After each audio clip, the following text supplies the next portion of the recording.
it's supposed to feel.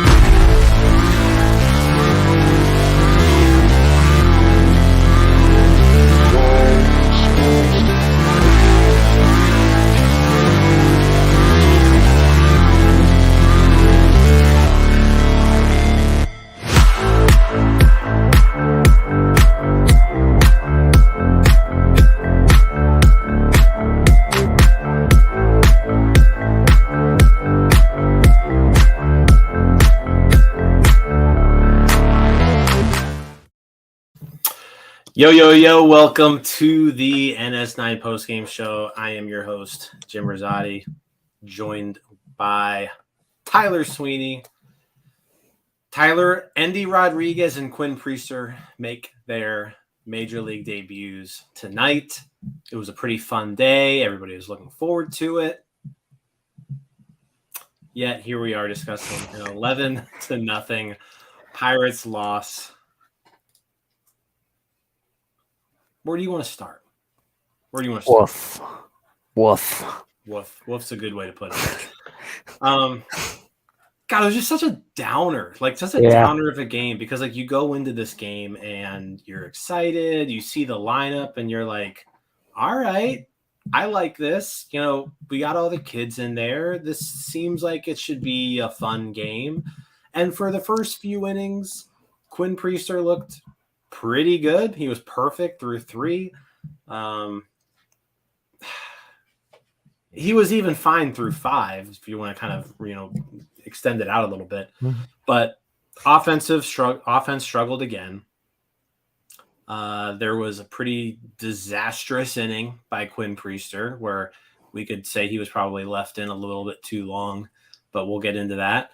And the Pirates bullpen just was terrible. Sucks. The bullpen was terrible, so that the game was probably out of reach, but the bullpen assured that this game would stay out of reach. I think you left out that nobody hit. And nobody hit.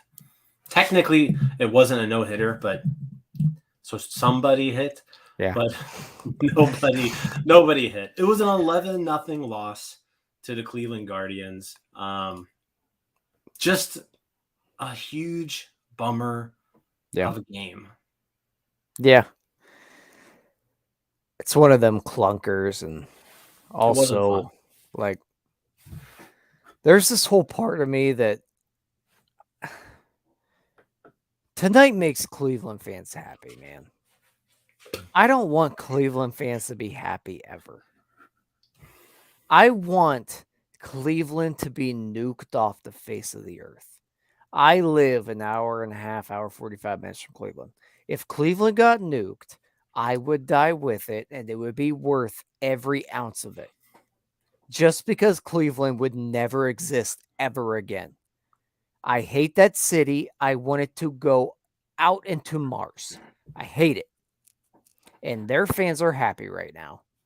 And that just, aside from all of the fun stuff we should be talking about right now, Cleveland fans are happy. And that's just so much worse. Yeah, I don't really have the disdain for Cleveland that some Pittsburgh fans do. I know you live close by, so you probably deal with them all the time. I don't deal with Cleveland fans in Louisville, Kentucky. So they're just any other team. I don't give a shit. But let's get into the game. 2 debuts today, 2 anticipated debuts, Quinn Priester and Endy Rodriguez. Let's talk about Quinn Priester first. 2019 first round pick. Kind of breezed his way through the minors for the most part. AAA, he was great. He wasn't great. He wasn't terrible this year in Indianapolis, but he gets the call. And before we get into results, I do want to talk about the way he looked right off the bat. Strong pitch mix. He started the game 3 perfect innings, 9 up, 9 down. And in doing so, he flashed the slider, he flashed the curveball, he threw some really nice changeups to left-handed hitters. I was pretty impressed with how he was starting off. I had never seen Quinn Priester throw his changeup like he had in that early part of the game. I'd never seen him have that good a command of that particular pitch. And that was the difference maker for him, because I feel like Cleveland loaded this lineup up with lefties. And that was kind of his equalizer against the lefties that first time through the lineup. I think just in general, that's just going to be what keeps him as a starting pitcher. You and I talked during the game that we watched Max Kranick or Nick Kingham in their opening or their debuts. Yeah. We watched them kind of cruise through like we were kind of seeing Nick or Quinn Priester do. The difference is that changeup we saw from Quinn Priester was really an equalizer against the lefty. And that's one of those pitches that's going to keep him as a starter. I look at him and I see like an Osvaldo Bido pitch, and I know the results are a lot different from Bido and Priester in their first starts. Bido a lot more effective, just run line wise, but I have a lot more faith in a Quinn Priester of the world just because of stuff. Like you can see that he can become a capable major league starter. We're not saying he's going to be a stud by any means, but he looks like a capable major league starter, in my opinion. Yeah, I mean, he showed you that today. He also showed kind of what maybe you don't like to see, but especially the first 5 innings, like he was fine. He was very efficient. Comment here, very much pitching to contact. He had 2 strikeouts. Didn't miss a ton of bats today. The bats that he did miss were on his curveball and his slider for the most part. Those were kind of the 2 pitches that he relied on to get the couple of strikeouts that he got.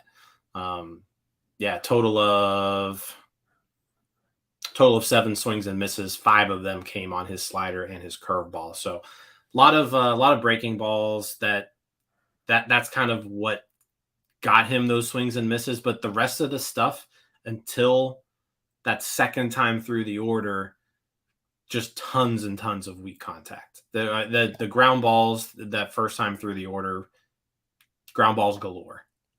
Weak ground balls. I think you can rate it off a hair that the Guardians are very good at avoiding the strikeout. They will put the ball in play. But I also think you did see the concern that a lot of people have had about Quinn Priester is that he does not miss enough bats.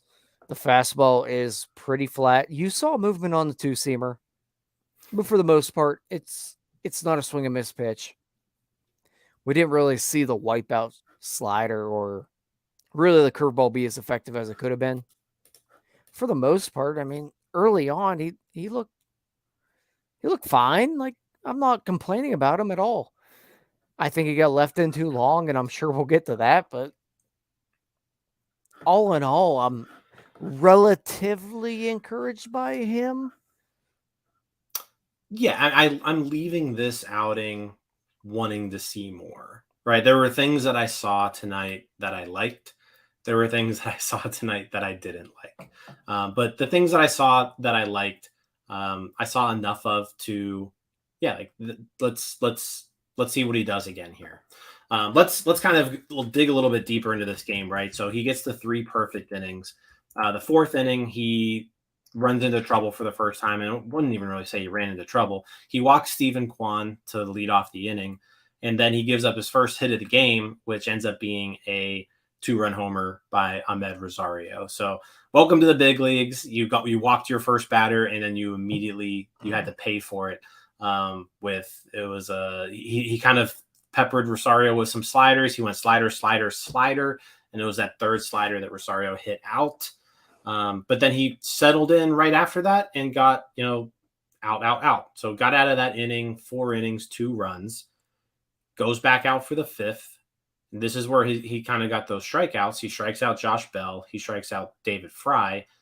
Those are sandwiched in between another walk. And again, he pays for the walk. So he gives up another hit, a Bo Naylor double that scores the Guardians' 3rd run of the game. So at this point, he's gone 5 innings. He's given up 2 hits and 3 runs. 61 pitches, though, through 5. So you're still feeling pretty good. He's 5 innings, 2 hits, 3 runs, 61 pitches at that point. There's, Buckle Mike asks, is he on a pitch count? No, like Quinn Priester's been stretched out. He's a workhorse guy. Like Quinn Priester's on a pitch count, 61 pitches. You're comfortable sending him back out there for the 6th. And that's when things kind of unraveled, right? And this is where I want to kind of get into it, because this is where things got bad, but I don't know if they necessarily had to get this bad, right? So he's at 61 pitches, 6th inning. Rosario leads off with a single. Nobody's warming up in the bullpen. Jose Ramirez doubles. Scores Rosario. It's now 4-0. No one's warming up in the bullpen. Josh Naylor doubles. Scores another run. It's 5-0. And at this point, the bullpen's starting to stir. But, like, no one's really showing that much urgency. It's 5-0. It's the 6th inning. Majinski's up, stirring around a little bit. Just like nobody coming in. No one had thrown a baseball yet. Yeah. And then Jimenez homers 7-0. And that's when Yohan Ramirez finally starts throwing. So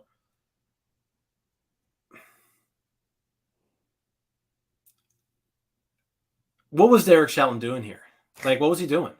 This is a guy making his major league debut. You want the debut to go well, right? Like, you don't want this thing to be a disaster.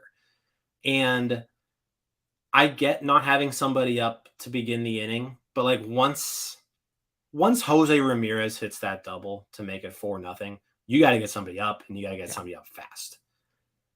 And Shelton dragged his feet, didn't do it, and 2 batters later, the game was over. I don't want to be that guy, but it honest to God felt like this team was saying, you guys wanted it up this bad. This is what happens. He's not ready yet. To me, that's what it felt like. Quinn Priester's not ready. We're just going to keep him in, see what happens. I'm sure that's not what they're thinking, but that's what it felt like. Either way, it's just a very, very poor managerial decision. It's just another like notch against Derek Shelton in general. He's already just been crucified left and right. And he's not helping his own cause here, man. I know the Pirates weren't coming back. They weren't scoring a single run tonight. It just wasn't happening. But you have to let your rookie starter in his debut, you got to like at least leave him on a somewhat pleasant note. Like just maybe a little bit okay.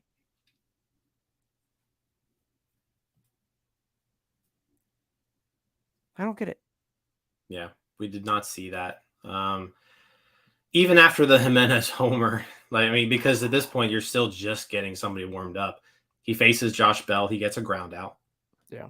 And then he gives up a hit before he's finally pulled from the game. So the final line looked bad. 5 1/3 innings, 7 hits, 7 runs, all earned, 2 walks, 2 strikeouts, 73 pitches total. He only threw 12 pitches in that 6th inning. Like, it happened fast. It did. It was very quick what happened. And I feel like we should probably maybe just mention that you and I were watching the game together, and we both seemed to be on the same page that it appeared that the pitches were coming from the dugout. It did not seem that Endy Rodriguez was calling the game tonight. So any little like negativity towards Endy behind the plate, I don't think he was calling the pitches tonight. No, Endy Rodriguez was not calling pitches tonight. I mean, we can get confirmation from a reporter if they're going to ask that question, but you could tell watching the broadcast, Endy was looking over to the dugout before every single pitch. I can only assume that the dugout was calling pitches for tonight. I I don't really want to go too much in there because I don't think it's that big of a deal here. I don't even know if maybe Endy wasn't calling pitches in Indianapolis. I'm honestly not sure about that. However the Pirates want to do it, the Pirates can do it, but they've got to make it work. Today,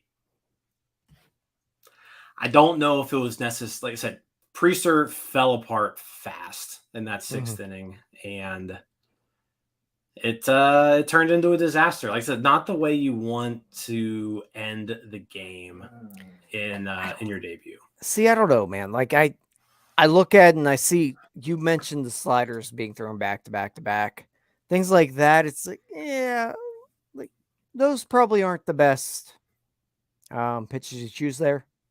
Granted, Priester can shake them off. And you saw that a few times tonight. Like you saw him shaking off pitches. Yeah, we did. And there's also something to be said about being on the mound and getting into a rhythm with your catcher. And your catcher having to look over the entire game and get pitches and then go here, here, here. I don't love it. I understand why they would do it tonight, which we both think they did, but I don't like that. And I really don't like it with a major league debut from Quinn Priester. If you're really going to do that, just start Austin Hedges and call it a day. I'm not clamoring for him, but just if we're going to be that weird about it, just do it. Yeah, I no. I would much rather Endy Rodriguez be back there in the bench calling pitches than Austin Hedges catching. Hedges was probably on the bench calling the pitches. I'm going to disagree with you there. It was probably Austin Hedges calling the pitches from the bench. Yeah. Bucko Mike says the only positive was the John Parado tweet. I don't know what that is. I got rate limited on Twitter at like 5 p.m. today. I literally haven't seen a tweet in 6 hours. So speaking of which, follow this or join the Discord. Yeah, Discord was popping tonight. It was. But yeah, I mean, anything else to add about Priester's start? I am going to disagree with Neil here a little bit. Like Neil comes here and says, I feel like Sheldon is expected to know the exact moment his pitcher will blow up. He says the runs happen so fast unless you have someone up before the 6th. He isn't coming out before it falls apart. And I disagree there. Like I think someone could have been up right after that Ramirez double. You send Marine out there and you waste a minute. And yeah, then there's another double, but you don't leave him in for the homer. You don't leave him in for the Jimenez homer. So I'm going to disagree with you on that, Neil, and I respect your opinions on anything unless it's Henry Davis related. But I think Sheldon could have done a much better job there in that 6th inning. I agree. I think it. People think of this like as a Mitch Keller start. It's not. After 5 innings of, I think he had 2 runs, maybe 3. He had 3. He had 3 runs at that point. I think you probably have someone stirring in the pen at that point. Especially coming pretty close off the All-Star break. You haven't really used much of your pen lately. Let the guy go with just an okay start. Especially with the amount that he was not missing bats. Yeah.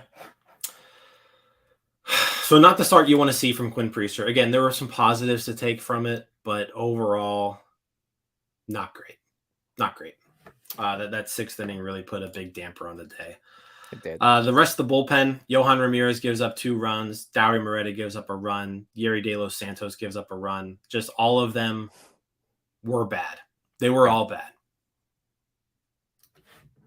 Yeah, I don't have anything more to add. I don't really want to add anything. They were all really bad. All 3 relievers were bad tonight. Yeah. And at that point, the game was over. I'm surprised we didn't even use I'm surprised they didn't go with a position player in the 9th. I probably would have gone that route instead of throwing De Los Santos out there again, but it is what it is. I'm glad they didn't because we got this done earlier. That is true. De Los Santos at least only gave up 4 base runners, whereas a position player would have given up more probably. Exactly. Yeah. So Quinn Priester wasn't the only one to debut today. Endy Rodriguez also making his debut. We mentioned he wasn't calling pitches. Before we get to the way he looked at the plate, it was a rough night for him at the plate too.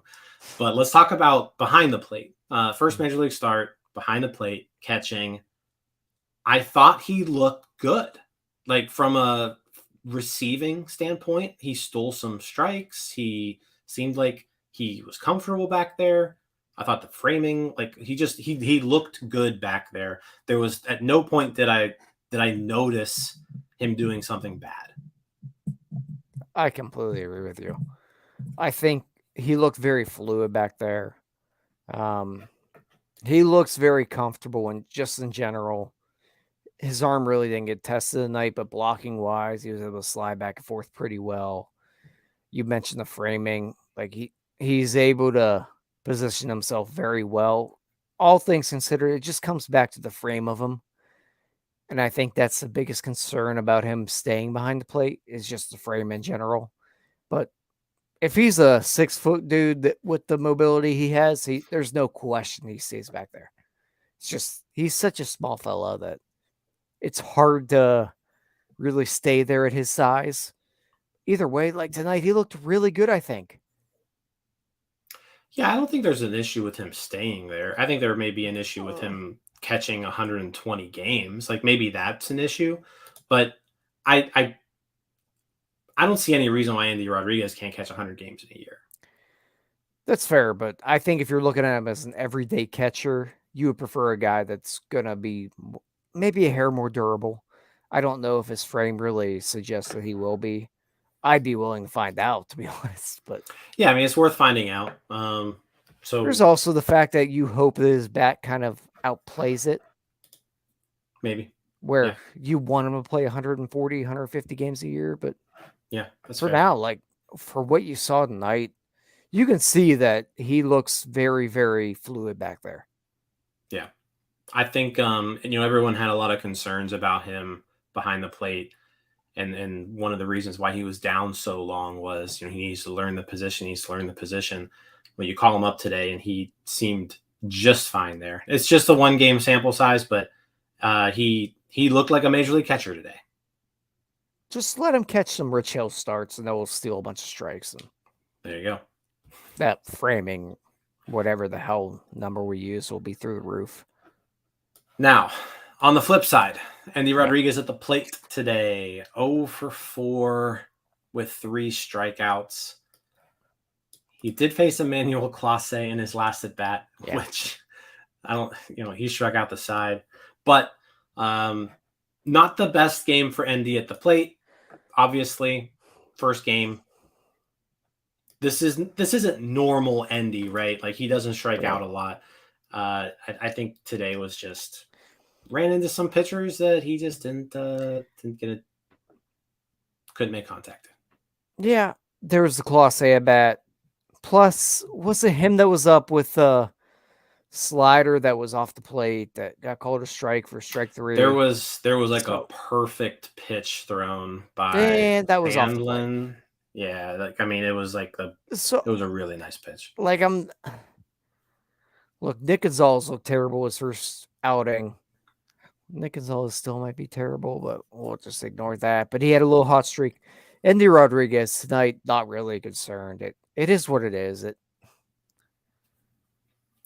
We hope that it would be better. Yeah. Oh, yeah. I mean, you want someone to debut and do really well, and it just didn't happen. Not all debuts go well, and Endy's did not go well. Most don't.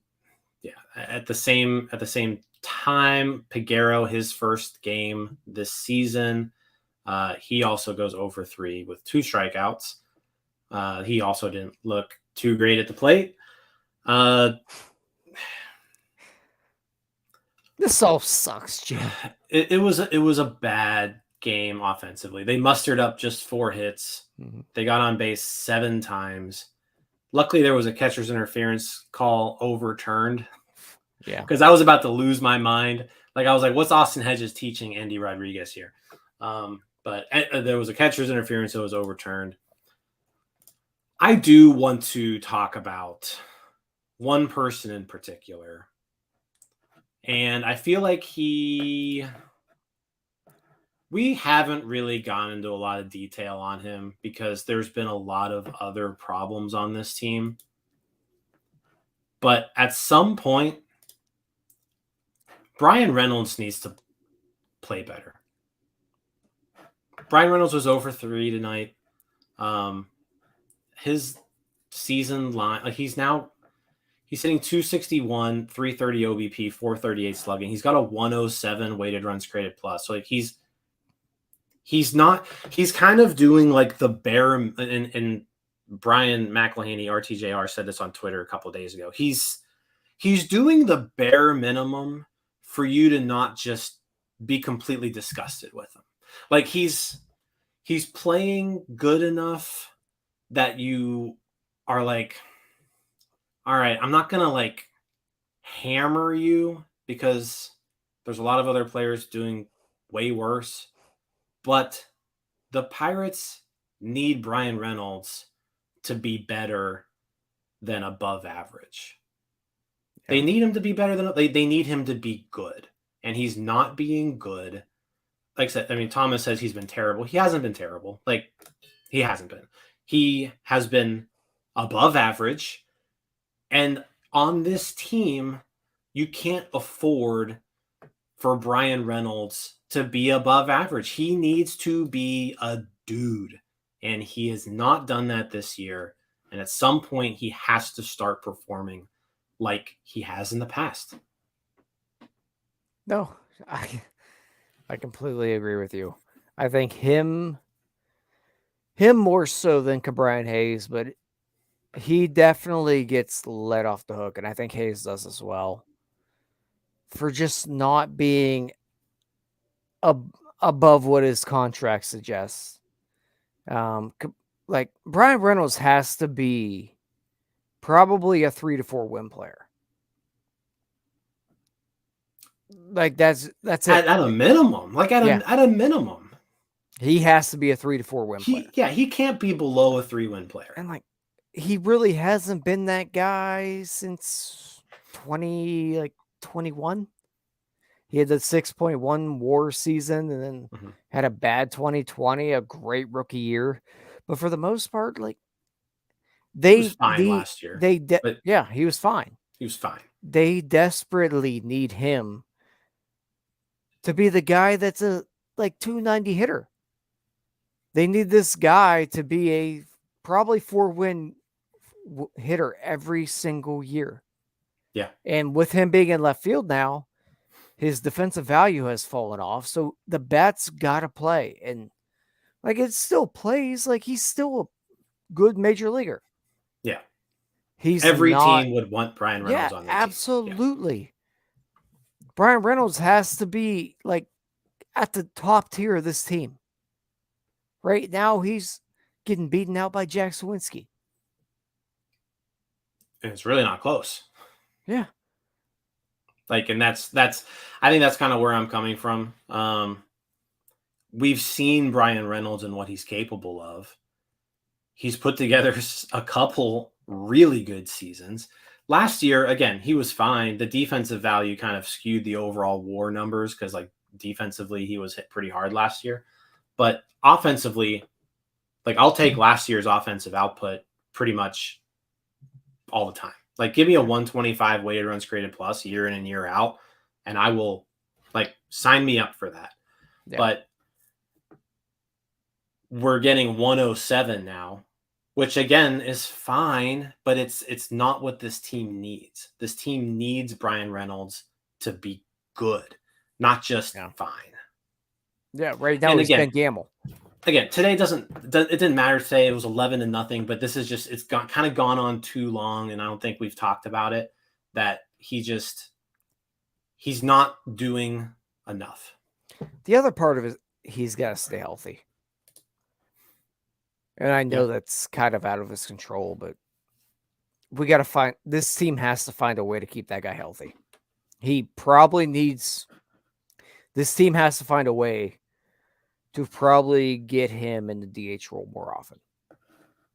And with the roster that has been constructed, it's not really possible.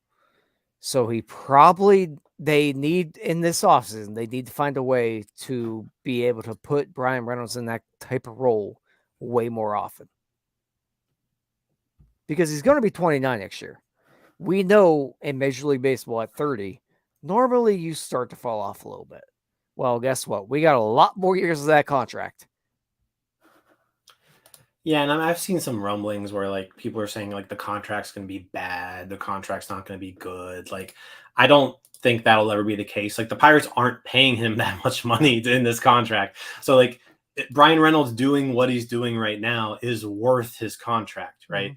But you sign players to deals like that because you think you can get over the value of the contract, and that's what they need. That they need Brian Reynolds to put together some good seasons, and what he's doing right now, again, he's just fine, but they need him to be more than that. They need him to be Jason Bay. Yeah. They Like, need not him to be Brian. They need him to be last year. Like, do what he did. Like, I'm not even asking for. I'm not asking for like 2021 Brian Reynolds. If he wants to do that, sure, go ahead. That's an MVP caliber player. Great. I'm saying be last year where like last year he was good. He was good last year.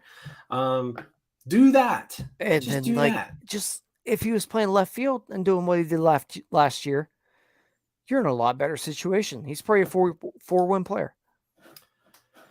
Yeah, no, you're right. If he's in left field last year, he's probably a 4-win player. Yeah. No, I'm with you. Like, we do spend a lot of time talking about every other shithead on this team. At some point, the Cabrera and Hayes in the Brian Reynolds of the world have to be very good. Not even very good. They have to be good enough to reach their contract potential. Yeah, they need to be better. Plain and simple. If they're not, then this team's never going to be good enough. That's kind of the problem here is you talk about the future and you're seeing some guys come up, but none of this matters if Brian Reynolds is just fine and if Brian Hayes can never learn how to hit. Yeah. Like, I don't think it matters what happens if that's the case. I'm with you. Because if not, your only prayer is that one of these guys that have come up turn into an MVP caliber player.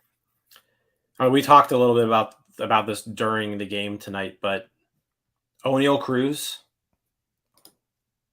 and he's still a question mark. Like, O'Neal Cruz is still a question mark, but like O'Neal Cruz has to be that guy.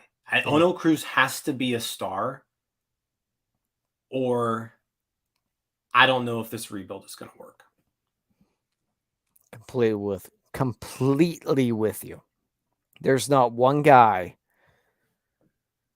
I'd say, within like 2 levels of the major leagues that you can look at and say that guy can be an MVP caliber player aside from O'Neal Cruz. And that's what you have to do. You don't become a World Series contender without a guy like that. Nope, you don't. So here we are. All right. Well, that was a shitty post-game show. Yeah. You're welcome, everybody. 11-0. Oh, God. Endy debuted, Quinn debuted. Terrible game. 11-0.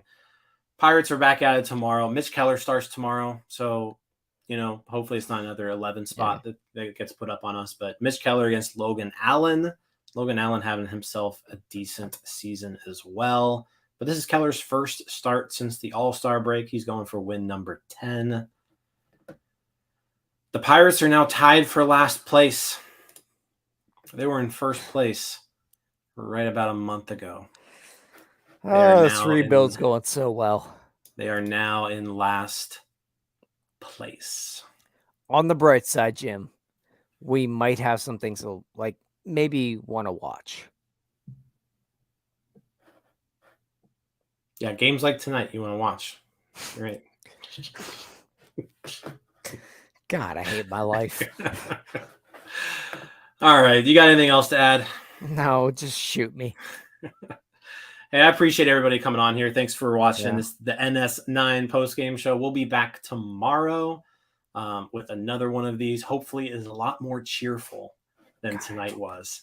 But Pirates lose again, 11-0. They dropped to 41-53 on the year.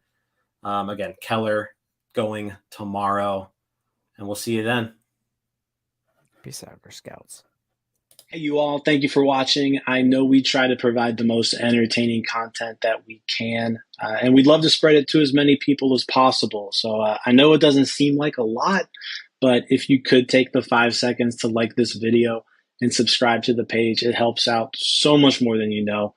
Thank you, and let's go Bucks.